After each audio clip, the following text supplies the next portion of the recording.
Namo tassa bhagavato arahato sama sambuddhassa. Namo tassa bhagavato arahato sama sambuddhassa. Namo tassa bhagavato arahato sama sambuddhassa. Buddhang saranang gacchami, dhammang saranang gacchami, sanghang saranang gacchami. Dutiyampi buddhang saranang gacchami, dutiyampi dhammang saranang gacchami, dutiyampi sanghang saranang gacchami. Tatiyampi buddhang saranang gacchami, tatiyampi dhammang saranang gacchami, tatiyampi sanghang saranang gacchami. Nati me saranang anyang, buddho me saranang warang. Etena sajja wajena soti me hotu sabada. Nati me saranang anyang, dhammo me saranang warang. Etena sajja wajena soti me hotu sabada. Nati me saranang anyang, sangko me saranang warang. Etena sajja wajena soti me hotu sabada. Terpujilah Sang Bhagawa yang Maha Suci, yang telah mencapai penerangan sempurna. Kami berlindung kepada Buddha, Dhamma, dan Sangha. Untuk kedua dan ketiga kalinya kami berlindung kepada Buddha, Dhamma, dan Sangha. Semoga dengan pernyataan kebenaran ini akan menuntun kami serta akan membawa kami pada jalan kebijaksanaan serta kebahagiaan. Bapak, Ibu, saudara-saudari sedhamma, kalyana mita, dimanapun saat ini Anda berada, selamat malam. Namo Sang Hyang Adi Budaya, Namo Buddhaya. Satu kebahagiaan bagi saya pada malam hari ini kembali lagi berkesempatan untuk menyampaikan pesan Dharma, dan tentunya ini adalah satu berkah yang patut dan perlu kita syukuri. Karena pada kesempatan yang baik ini, sekalipun Anda semuanya tidak berada di ruang Dhammasala Pubarama, akan tetapi Anda semuanya yang saat ini telah bergabung bersama kami ataupun yang saat ini sedang menyaksikan program Kongko Dhamma, ini adalah satu berkah bahwa di dalam Manggala Sutta juga disebutkan bahwa mendengarkan Dhamma serta membahas Dhamma pada saat yang sesuai adalah berkah utama. Nah, oleh karenanya Bapak Ibu, saudara-saudari sedhamma, pada kesempatan yang baik ini tentu saya akan menyampaikan satu pesan uraian.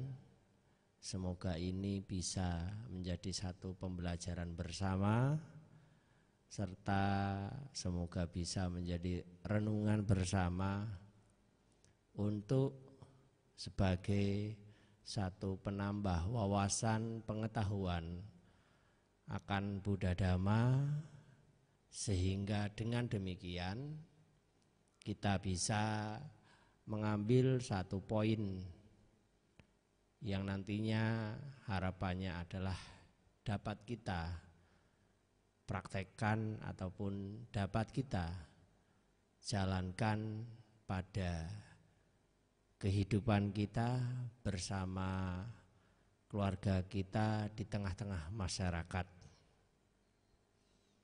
Nah, jadi pada malam hari ini Bante akan menyampaikan pesan Dharma dengan topik pembahasan yaitu 4 jenis ataupun 4 tipe manusia dalam pandangan ataupun dalam perspektif ajaran Buddha. Nah, yang akan kita bahas di sini perspektif dalam kondisi ruang lingkup yang ada di dunia. Jadi kita membahasnya tidak secara di luar dunia ya. Jadi karena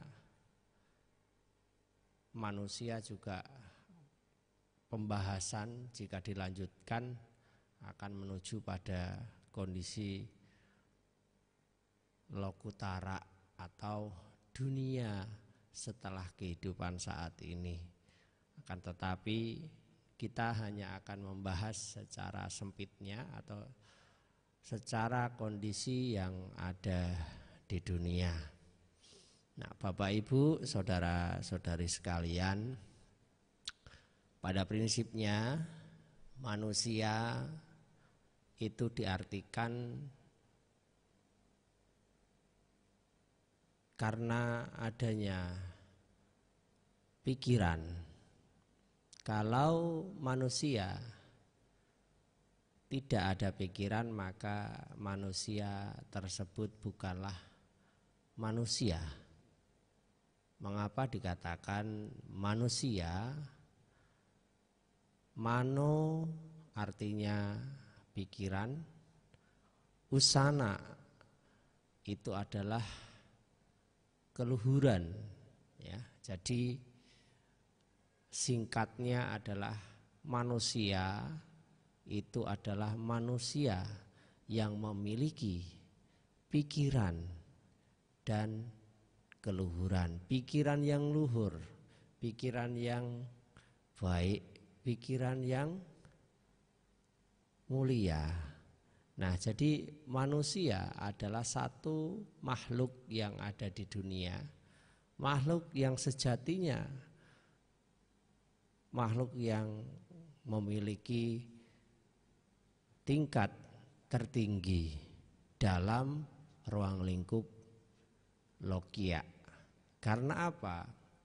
Manusia jika dibandingkan dengan makhluk-makhluk lain, manusia itu jauh lebih tinggi derajatnya. Manusia itu memiliki tingkat yang lebih tinggi dari makhluk-makhluk yang lainnya. Berbeda halnya dengan binatang dan lain sebagainya. Kenapa? Karena manusia selain memiliki pikiran, ya, di sini memiliki satu akal, memiliki satu naluri, hasrat, banyak yang disempurnakan. Sedangkan yang lain, makhluk-makhluk yang lain di sini berbeda. Nah, oleh karenanya arti dari manusia sejatinya adalah manusia yang memiliki satu pikiran luhur yang tentunya di dalamnya itu akan terselaraskan pada satu ucapan maupun perbuatan. Akan tetapi Bapak Ibu saudara-saudari sekalian, mungkin di media sosial ataupun di kalangan pergaulan kita, lingkungan kita, ya, jadi banyak kita menemukan dan mungkin kita sering melihat ya manusia kok malah lebih baik daripada binatang. Ada yang memperumpamakan seperti itu, ada yang membandingkan seperti itu. Kenapa manusia yang sejatinya memiliki pikiran, yang sejatinya memiliki akal sehat, yang memiliki satu kesadaran yang jauh lebih besar, akan tetapi kenapa manusia justru lebih rendah daripada binatang?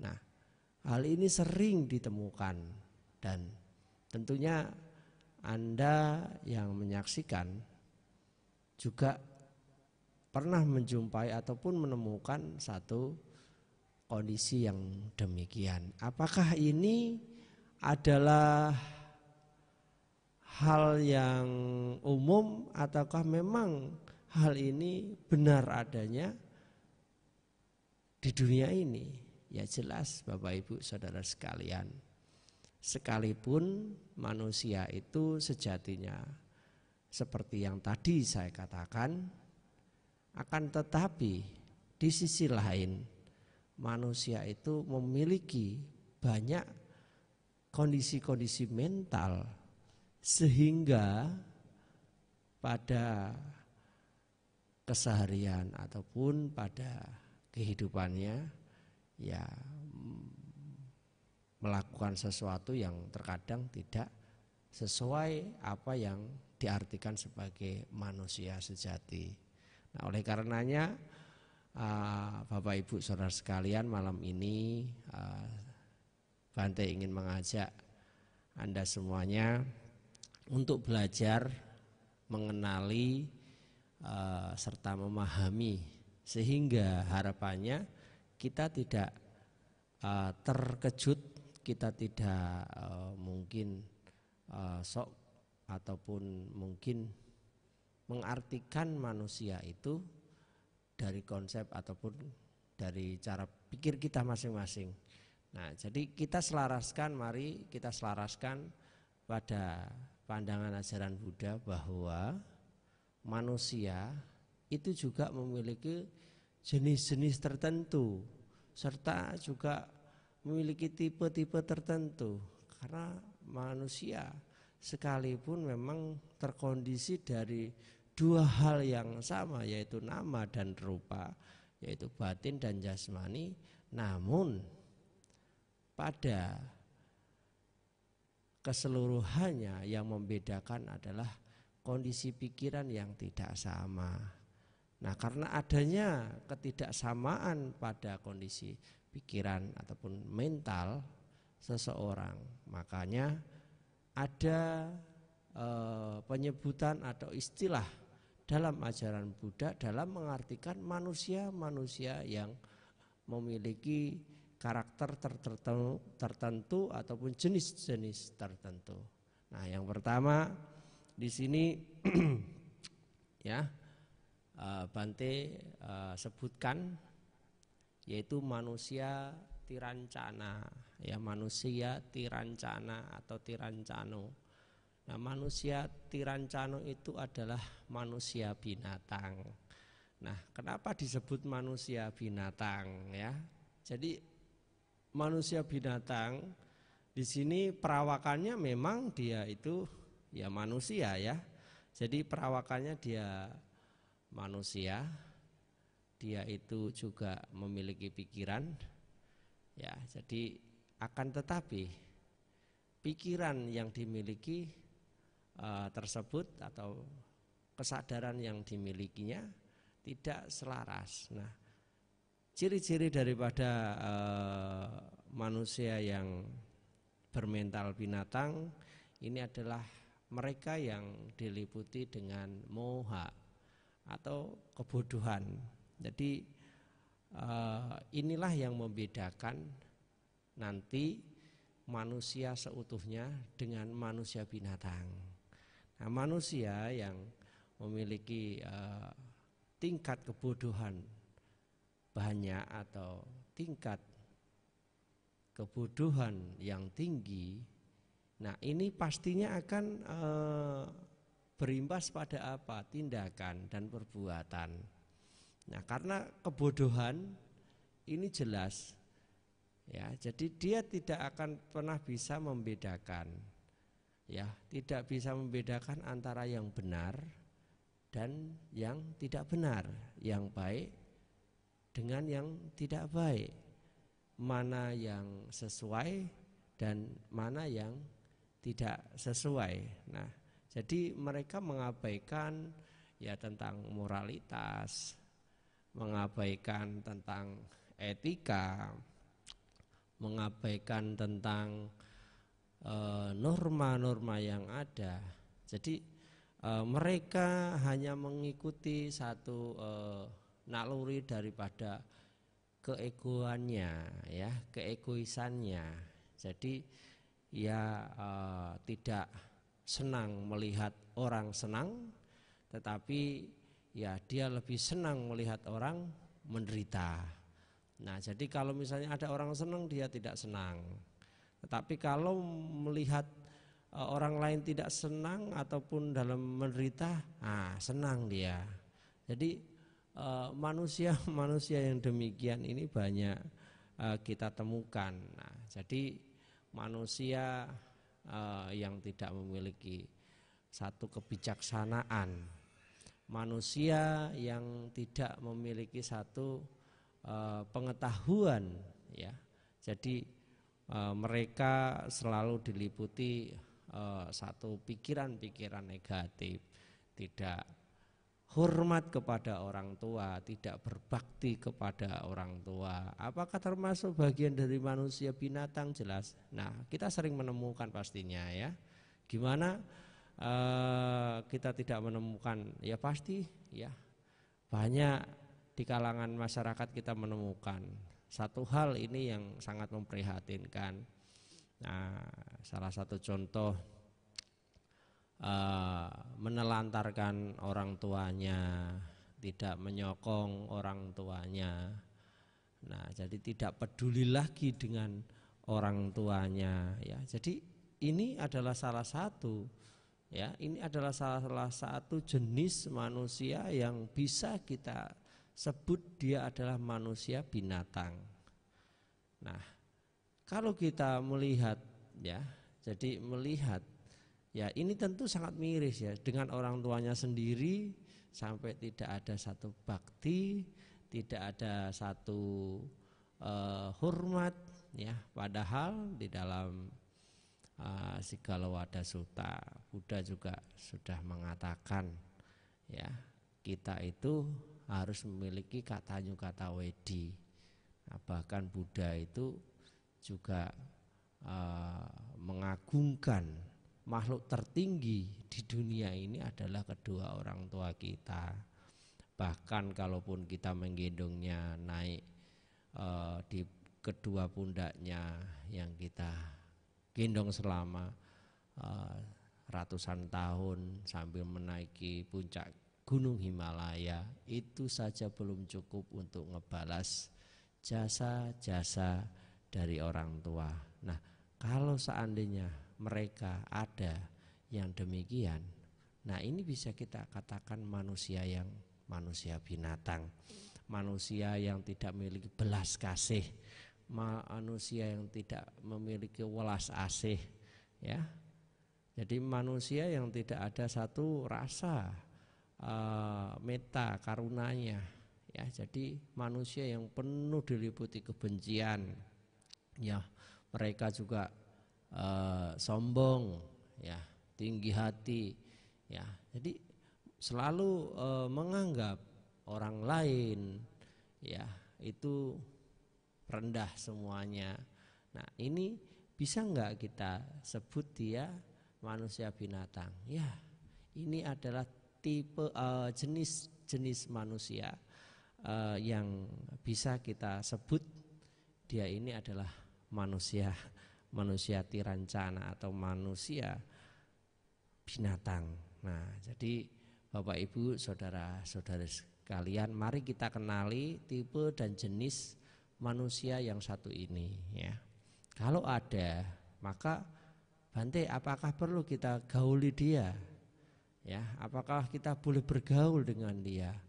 Alangkah bijaknya ya jika kita tidak memiliki satu kualitas mental yang kuat, lebih baik kita hindari. Dengan harapan apa?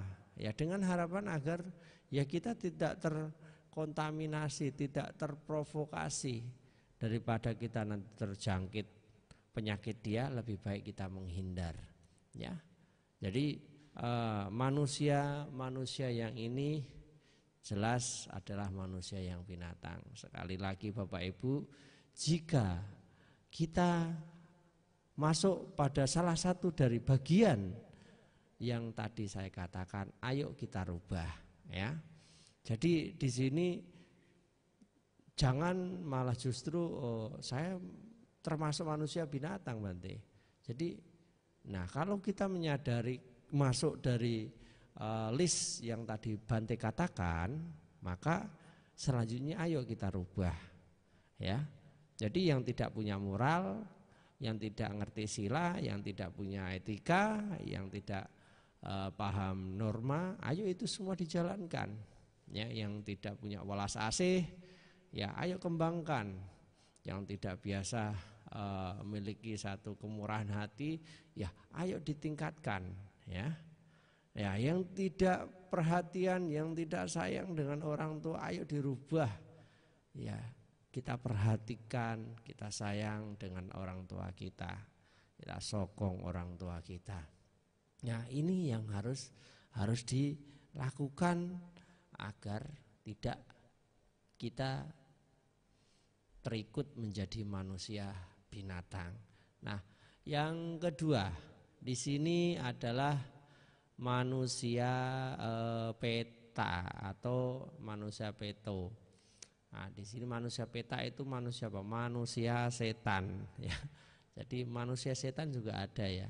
Ya, jadi penyebutan ini sering kita dengar, ya. Cuman kan kita pengertiannya mungkin pemaknaannya kita masih belum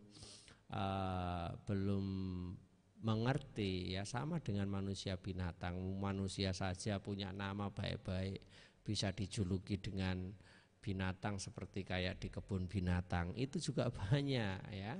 Demikian juga yang kedua, manusia jenis yang kedua ini adalah manusia ya sebenarnya memiliki pikiran, ya. Memiliki pikiran, bukan tidak memiliki pikiran. Kenapa? Ya tadi sudah saya katakan dari awal, manusia itu ya karena ada pikiran, cuman pikirannya ini lebih cenderung dominan yang negatif daripada yang positif, sehingga yaitu tadi diliputi kebodohan tadi.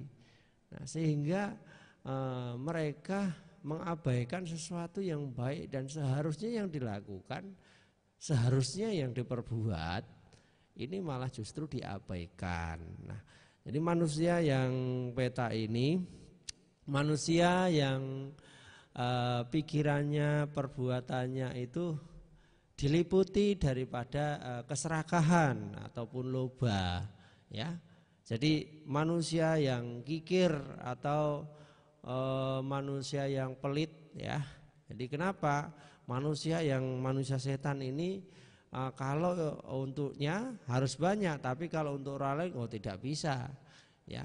Kalau untuk orang lain tidak bisa, tapi kalau untuk orang lain untuknya harus banyak. Ya. Keserakahannya sangat tinggi, ya. Keserakahannya sangat banyak. Dia tidak pernah merasa puas. Mereka tidak pernah merasa puas. Keinginannya sangat banyak.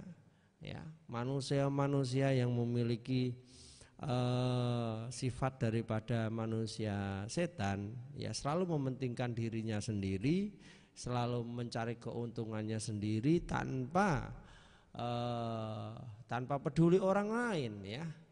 Jadi ia lebih senang, ia lebih mementingkan dirinya sendiri. Pokoknya yang penting saya paling banyak, saya mendapatkan yang lebih. Ya pokoknya saya senang, ya. Kalaupun mereka tidak senang, kalaupun mereka tidak dapat banyak, itu bukan urusan saya, ya. Jadi dia tidak peduli, pokoknya dia lebih mementingkan diri sendiri. Nah, bahkan ya terhadap keluarganya sendiri pun juga demikian. Ini bukan hanya berlaku kepada orang lain yang di luar daripada keluarganya, tetapi dengan keluarganya sendiri pun juga melakukan hal yang sama ya kepada saudara-saudaranya. Bahkan ya warisan juga jadi rebutan. Nah, ini kalau bisa diambil semuanya. Ini banyak sekali di lapangan itu kita temukan ya. Karena harta sampai akhirnya timbul satu permasalahan dalam keluarga, sampai melakukan satu tindakan yang sangat jauh, sampai akhirnya ke pengadilan, sampai ke kepolisian. Ini banyak sekali. Nah, ini manusia yang tidak akan pernah cukup dan tidak akan pernah puas. Apakah orang yang demikian akan menemukan kebahagiaan, Bapak Ibu Saudara sekalian? Jelas tidak akan ya. Jadi di dalam Dhammapada juga Buddha menegaskan barang siapa yang mencari kebahagiaan di atas penderitaan makhluk lain atau orang lain, maka dia tidak akan pernah menemukan kedamaian.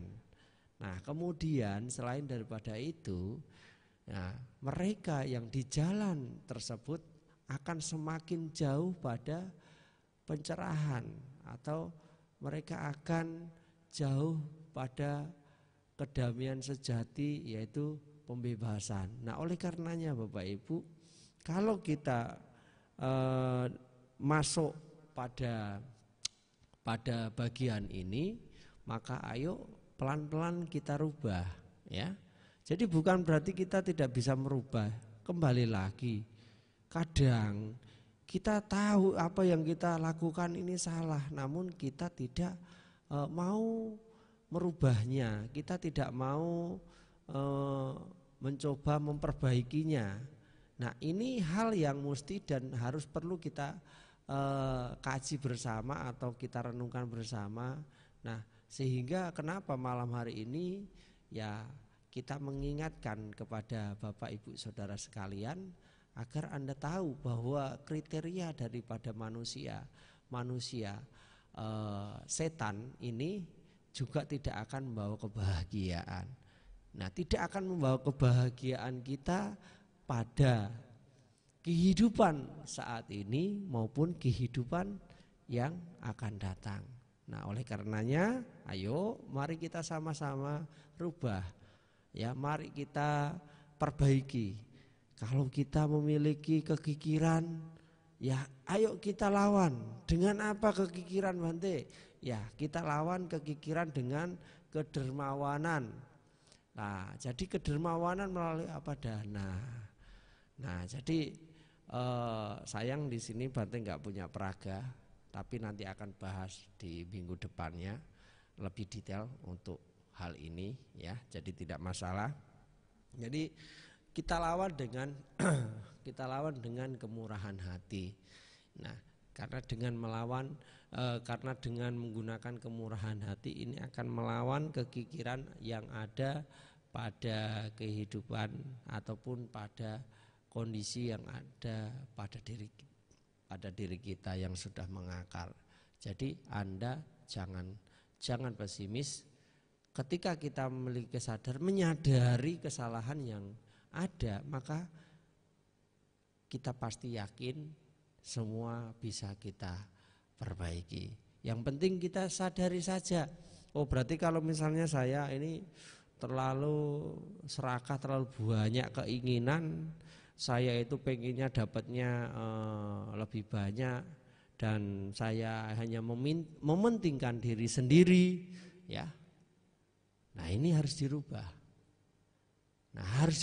Bapak Ibu Saudara sekalian. Ayo ditinggalkan. Nah, kemudian yang ketiga, ini adalah manusia atau manuso. Nah, ini adalah manusia yang sejatinya atau manusia yang seutuhnya atau manusia yang benar-benar manusia. Kenapa disebut manusia seutuhnya, manusia yang sejati? Karena manusia ini memiliki rasa malu dan takut, tahu hiri dan otapa, ya, malu dan takut terhadap sesuatu yang buruk, terhadap sesuatu yang tidak baik. Berbeda dengan manusia binatang sama manusia setan tadi, mereka tidak punya hiri dan otapa. Jadi kalau manusia yang dikatakan manusia ini adalah memiliki hiri dan otapa, jelas pasti dia sadar, dia paham, dia ngerti, dia takut terhadap hal yang memang berlawanan terhadap moralitas ataupun sila ataupun Pancasila Buddhis dalam aturan ajaran Buddha. Kemudian juga mereka tahu sadar etika dan norma-norma yang ada. Karena apa? Setiap daerah, setiap tempat juga memiliki keragaman, memiliki norma-norma tertentu. Nah, norma-norma di sini juga adalah bagian hukum, aturan ataupun hal-hal yang memang ini dibuat karena untuk kebaikan bersama. Mereka selalu menjaga.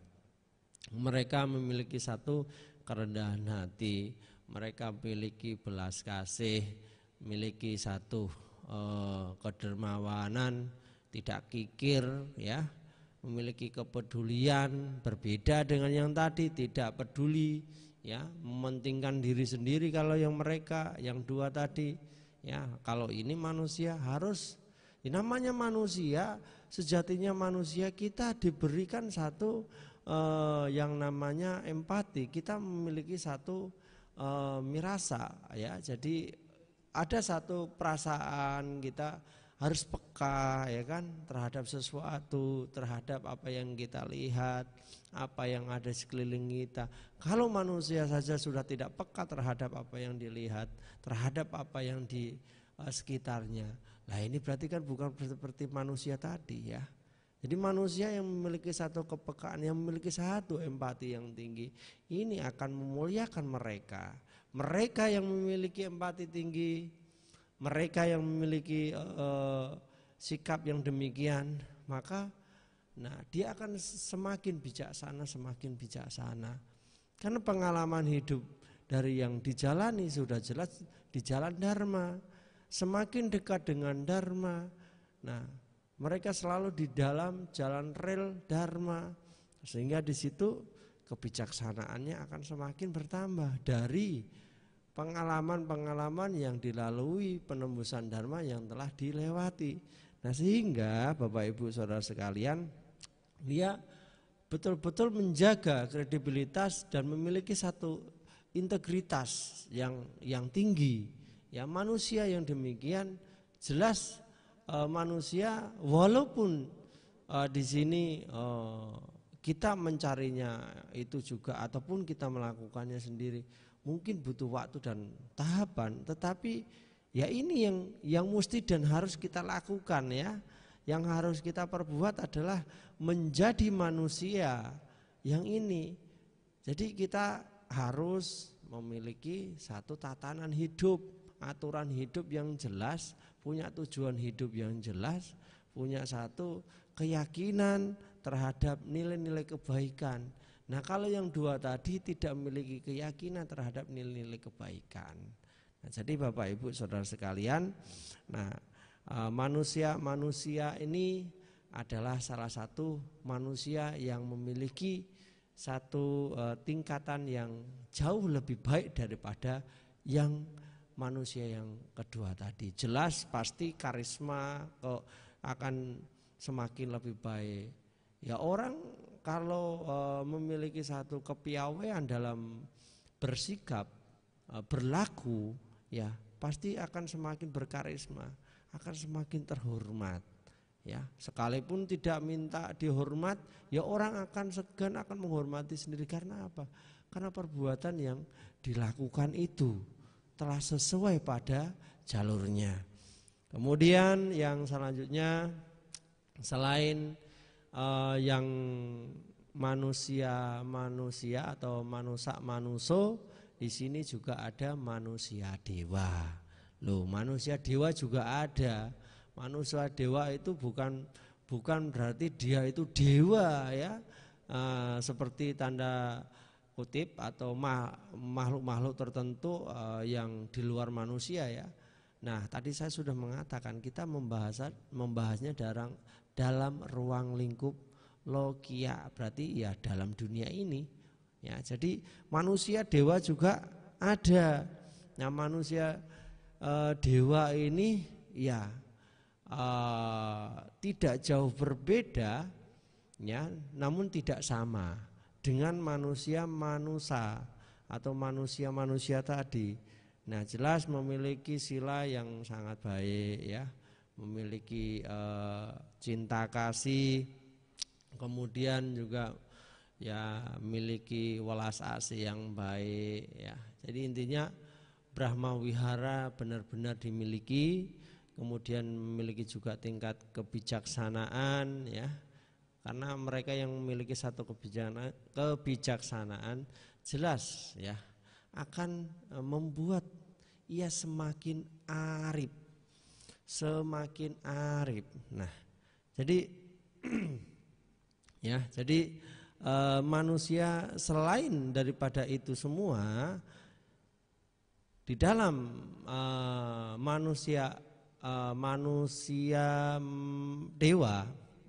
dewa ini ada dibagi ataupun terbagi diartikan menjadi beberapa.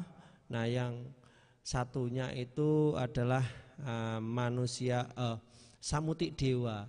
Jadi samutik dewa itu seperti halnya seorang pemimpin ya, seorang pemimpin yang mencintai rakyatnya, yang mengasihi rakyatnya ya. Jadi kalau kita mungkin pernah membaca sejarah daripada Raja Asoka, maka jelas kita akan paham maksud daripada samutik dewa. Manusia namun di sini memiliki satu perbuatan yang jauh lebih bisa banyak mencakup keseluruhan. Kalau pribadi tidak memiliki kekuasaan jelas tidak mampu ya.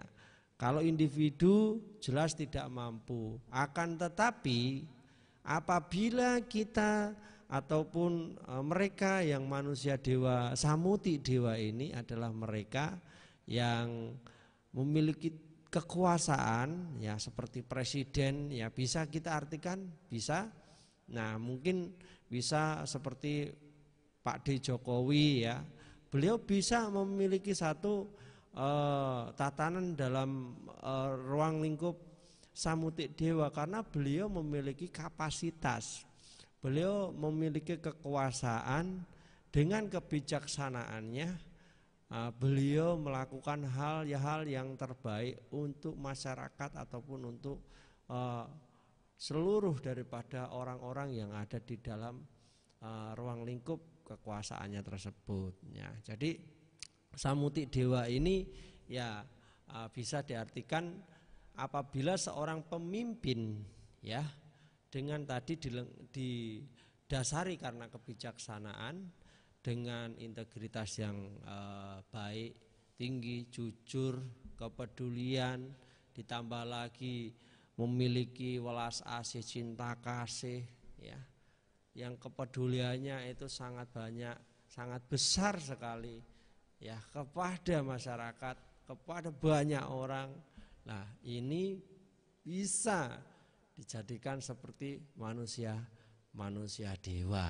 Nah, Anda kalau pernah mendengar lagunya Iwan Fals lebih kurang, nah jadi lebih kurang seperti itu, sesosok manusia namun ada satu kredibilitas yang sangat tinggi, yang sehingga mengapa kepribadiannya ya akhirnya bisa disebut sebagai samutik dewa. Nah, selain daripada Samuti Dewa, ada yang kedua yaitu Opapatika Dewa. Nah, jadi yang kedua ini baru mereka dewa betulan ya, dewa betulan yang secara spontan yang nanti akan terlahir di alam-alam dewa. Nah, kemudian yang ketiga itu Wisudi Dewa. Nah, mereka ini yang sudah terbebas dari kekotoran batin. Nah, yang dua ini itu lebih ke Lokutara Dewa ya, Lokutara. Jadi setelah kehidupan saat ini akan tetapi yang Samuti Dewa tadi itu bisa diartikan sebagai dewa pada kondisi saat ini atau di kehidupan saat ini. Nah, jadi Bapak Ibu Saudara sekalian, itu ada 4 jenis tadi sudah Bante sampaikan, 4 jenis manusia yang ada di dunia yang bisa kita temukan dan juga bahkan kita masuk pada salah satunya. Nah, Anda sendiri yang tahu Anda masuk bagian jenis manusia yang mana. Nah, jika Anda tahu, ayo, kalau memang belum sesuai, mari kita sama-sama perbaiki. Tidak ada kata terlambat selagi kita mau merubahnya sekarang juga. Nah, jadi Bapak, Ibu, Saudara sekalian, selanjutnya selain daripada 4 jenis manusia, di sini Bante juga akan menyampaikan tentang 4 tipe manusia. Kalau tadi 4 jenis manusia, nah sekarang kita akan membahas 4 tipe manusia. Namun sebelum masuk kepada 4 tipe manusia, perlu digarisbawahi bahwa pada kehidupan saat ini tidak ada sesuatu yang tidak bisa diperbaiki. Yang terpenting niat dan kemauan bagaimana kita melakukan. Nah, ada beberapa poin yang mari kita jadikan renungan bersama yang wajib harus dilakukan. Ya, wajib harus dilakukan apabila Anda atau kita semua yang saat ini ingin di kehidupan selanjutnya ingin terlahir di alam dewa. Jadi ada 7 kewajiban. 7 kewajiban. Yang pertama, rawatlah orang tua, ya.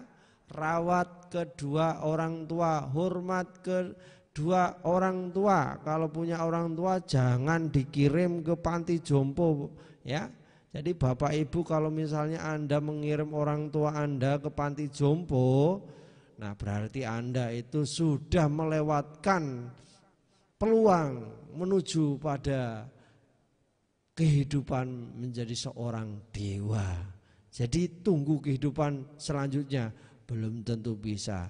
Makanya kalau seandainya Anda yang saat ini mendengarkan saya berbicara di sini, saya sedikit keras, ya. Kalau Anda sampai tidak merawat orang tua Anda, tidak menghormati orang tua Anda, bahkan apabila Anda sampai mengirim orang tua Anda ke panti jompo, maka Anda tidak punya potensi terlahir di alam dewa. Kemudian, nah, yang kedua, hormati orang yang lebih tua. Jadi hormati orang yang lebih tua. Artinya orang yang lebih tua adalah orang yang usianya di atas kita, itu wajib, bahkan orang yang di bawah kita juga harus kita hormati. Nah, di dalam Sigala Sutta juga Buddha mengatakan tentang penghormatan itu ke berbagai arah. Jadi artinya di sini kepada guru, kepada orang tua, kepada sahabat, kepada keluarga, kepada istri, kepada bawahan kita harus kita hormati. Nah, jadi hormat itu, nah menghormat pada yang patut dihormati adalah berkah utama. Itu juga disebutkan di dalam Manggala Sutta. Jadi banyak di dalam sutta-sutta menyebutkan tentang menghormat kepada yang patut dihormat atau menghormati yang lebih tua, itu jalan menuju pada kelahiran menjadi seorang dewa. Nah, kemudian yang ketiga, berkatalah kata yang sopan, kata-kata yang penuh kebenaran, kata-kata yang tidak penuh dusta, penipuan dan lain sebagainya. Jadi kata-kata ini menentukan loh ya, Anda terlahir sebagai dewa di kehidupan yang akan datang. Yang keempat, menghindari membicarakan orang. Nah, ya. Jadi kalau Anda yang di rumah ya, buat ibu-ibu khususnya ya, kalau bapak-bapak itu pasti agak sedikit jarang, tetapi bukan berarti nggak ada ya. Nah, yang suka bergosip ya, yang suka gosip ya, yang suka gosip, ayo jangan suka menggosip karena kan belum tentu, belum tahu kita kebenarannya. Yang suka bergosip di sini, nah kehilangan potensi menuju pada kelahiran sebagai seorang dewa. Karena ini banyak sekali terjadi dan ini sering dilakukan. Saya garis bawahi Bapak Ibu saudara sekalian, buat Anda semuanya yang suka bergosip, silakan itu dikurangi ya. Kalau sudah dikurangi dihilangkan ya. Seperti itu. Nah, yang kelima, ya ini dia tidak kikir, tidak pelit.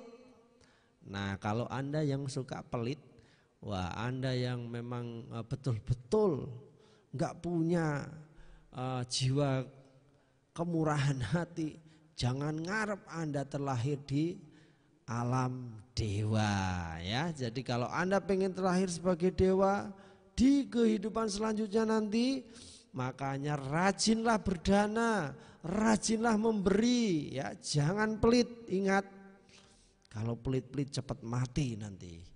Nah, kenapa kok cepat mati? Jelas karena pikirannya selalu dihantui kekhawatiran, ketakutan akan pada kehilangan yang dimilikinya. Nah, bagi mereka yang suka berdermawan, sering berdana, maka hidupnya akan semakin happy Bapak Ibu ya. Jadi yang selanjutnya selain itu berkata jujur ya, ini berhubungan dengan kata yang sopan tadi. Kata-kata yang jujur, kata-kata yang penuh kebenaran, tidak berdusta, tidak menipu ya. Nah, ini potensi menuju pada kelahiran di alam surga. Yang terakhir di sini adalah jangan penuh kebencian. Nah, orang yang suka penuh kebencian, siap-siap Anda tidak punya peluang pada kelahiran di alam surga. Wah, Bante ya. Terlahir menjadi dewa juga ada syaratnya jelas, enggak ada yang gratis ya kan. Semua butuh usaha. Oleh karenanya, kalau tadi sudah saya jelaskan tentang jenis-jenis manusia, nah Anda masuk yang mana, bagian mana, jenis manusianya. Jika Anda sadar akan itu, ayo rubah. Nah, kemudian garis bawahi tentang 7 hal yang sudah saya sebutkan tadi. Nah, ini sebagai bagian hal yang akan membawa kita sebagai anak tangga kita. Ya, ini tiket kita untuk kelahiran menjadi seorang dewa. Nah, jika Anda mungkin di rumah ada mengenal ada Anda punya buku ini buku-bukunya bukunya ini tentang kisah-kisah atau cerita-cerita di alam dewa ya. Jadi ini buku-buku yang memuat tentang kehidupan di alam dewa. Ya, jadi ini perlu kita lakukan kalau Anda ingin menjadi seorang dewa ya. Ya, kalau Bante saya belum ingin jadi dewa, ya itu kan kalau jadi dewa nanti. Ya memang nanti, tapi kan prosesnya harus dimulai dari sekarang. Setidaknya harus kita menjadi dewa hidup saat ini ya. Nah, yang penting memiliki kemurahan hati, kerendahan hati, memiliki rasa hormat ya. Nah, ini akan membuat kita menjadi manusia yang penuh sifat kedewaan, bukan dewa ya, sifat kedewaan. Nah, oke, kita masuk selanjutnya di tipe manusia. Nah, tipe manusia di sini ada beberapa tingkatan. Nah, ada yang kelas high, ada yang low, middle, yang low ya.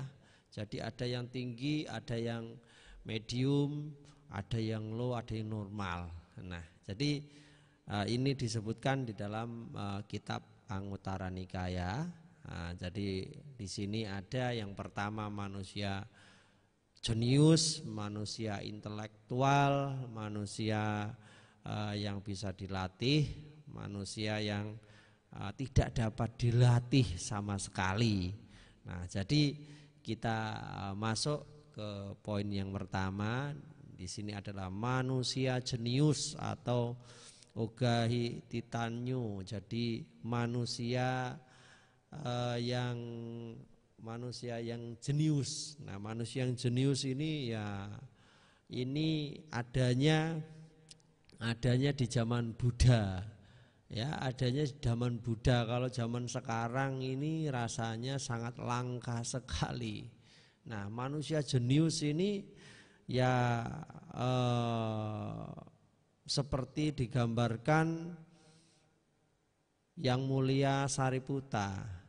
Nah, makanya beliau memiliki julukan Senopati Dhamma karena beliau itu mampu ya memahami ajaran Buddha itu sangat luar biasa sekali.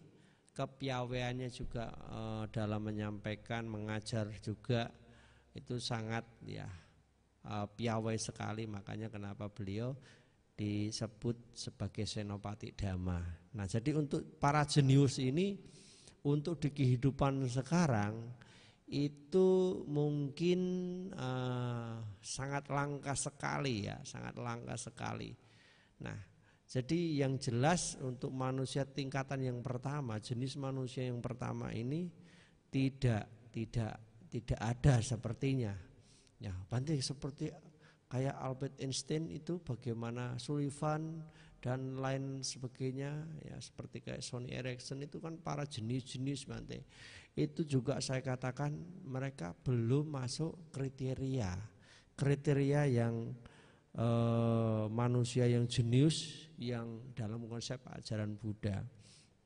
Karena manusia yang jenius ini mereka yang memahami ajaran hanya mendengarkan pokok ajaran. Bahkan Abhidhamma Sangga itu diajarkan Buddha kepada Bante Sariputta. Ketika Buddha melakukan wasa di Tawatimsa, nah saat itu juga Buddha mengajarkan Abhidhamma kepada Bante Sariputta. Nah, jadi hanya Bante Sariputta, bukan siswa yang lainnya. Nah, oleh karenanya Bapak Ibu Saudara sekalian, kalian yang minta semuanya ya, untuk memahami ajaran pokok di sini yang dimaksud ajaran pokok Buddha Jadi Buddha tidak menjelaskan secara detail, tetapi beliau sudah paham, sudah mengerti, dan beliau bisa tahu dengan jelas. Nah kemudian ya, karena ini memang ya manusia sekarang itu jarang, ya kita masuk ke manusia yang tipe yang berikutnya. Ya, jadi manusia yang seperti itu kan sangat langka ya. Ya langka sekali lah ya. Nah, jadi yang kedua ini manusia yang jenis kedua. Nah ini manusia yang memiliki tingkat kebijaksanaan yang lebih rendah. Ya, makanya disebut intelektual. Ya, jadi mereka ini juga tidak seperti poin yang pertama. Nah, intelektual yang dalam artian di sini adalah seperti halnya Pancawagya, saat dimana ketika Buddha setelah mencapai penerangan sempurna, itu Buddha akan mengajarkan khotbah Dhamma atau yang disebut Dhammacakkappawatana. Nah, Dhammacakkappawatana Sutta ini kan ya yang pertama dibabarkan oleh Buddha ya. Jadi diajarkan kepada Pancawagya. Nah, Pancawagya ini masuk kriteria bagian daripada manusia intelektual. Nah, mereka tidak seperti Bante Sariputta, tetapi ini memiliki tahapan yang lebih rendah. Artinya butuh satu penjelasan, satu pengajaran yang lebih ada penambahannya. Jadi penjelasannya, pengajarannya itu dibimbing, ya, diajarkan dengan satu tahapan yang dibawa seperti Bante Sariputta tadi. Nah, untuk yang ini, apakah ada manusia intelektual? Jelas itu sangat langka sekali. Loh, kalau nggak ada semua terus ngapain dibahas, Bante? Ada, sabar ya. Untuk kriteria kita manusia yang sekarang itu ada.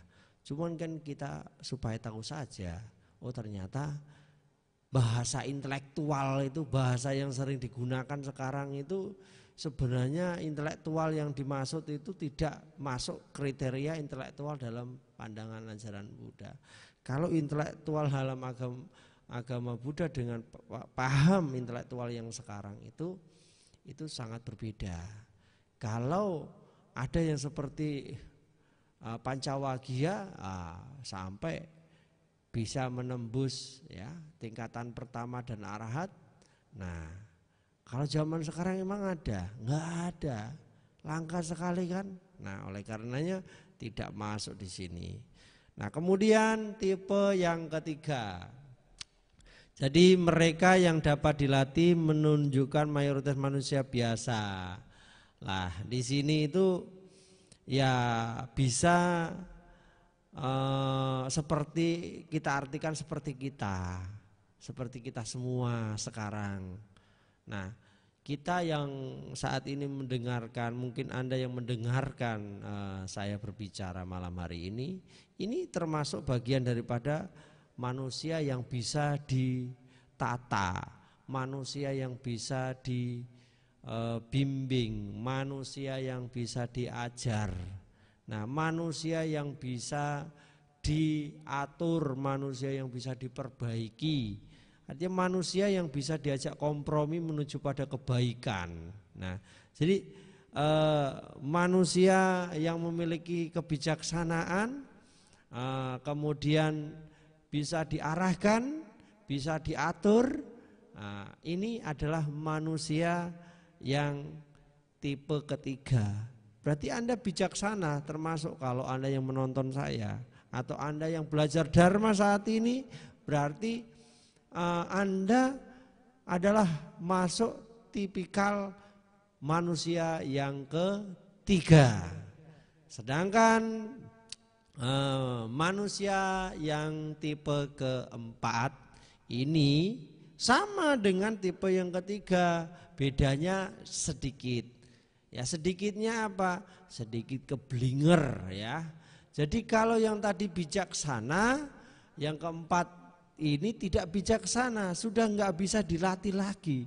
Dia tidak bisa membedakan antara benar dan salah. Ya, jadi mereka ya suka-suka, suka-suka lah ya. Jadi mengartikan benar itu salah, ya salah diartikan benar. Di sini ini manusia yang sudah benar-benar tidak bisa ditata.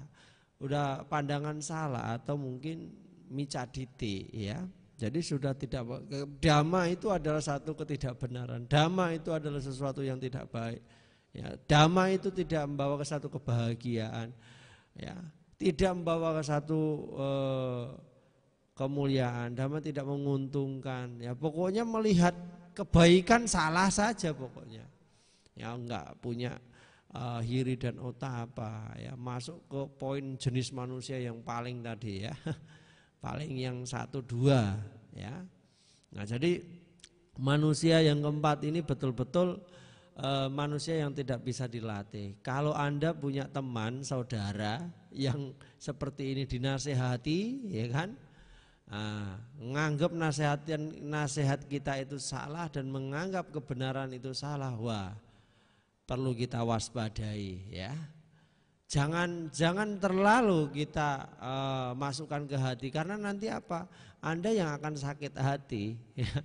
Anda yang akan sakit hati oleh karenanya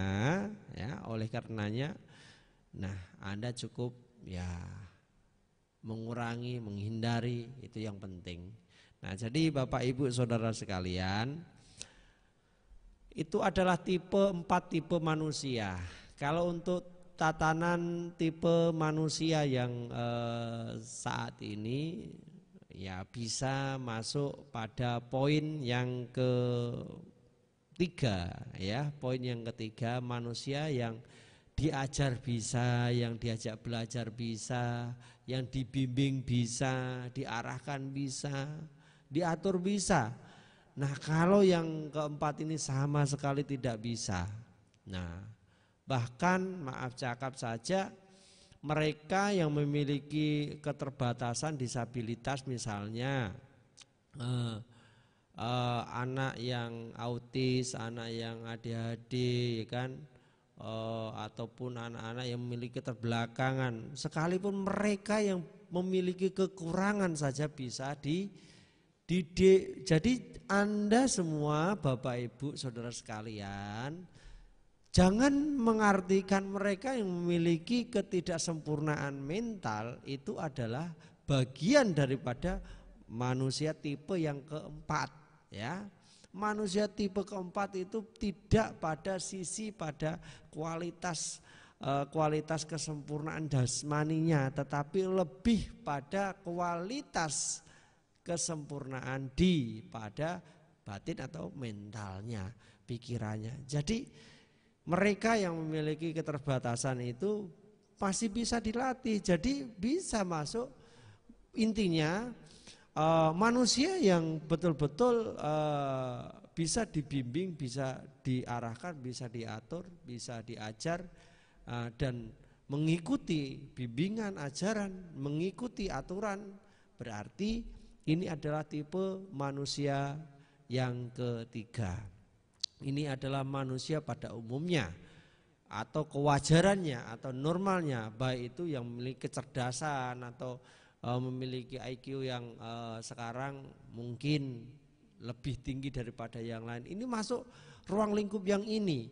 Tetapi kalau untuk yang 1, 2 tadi, yang jenius, yang intelektual ini hanya berlaku pada orang-orang tertentu. Kalau yang pertama itu pada umumnya lebih pada di masa-masa zaman Buddha.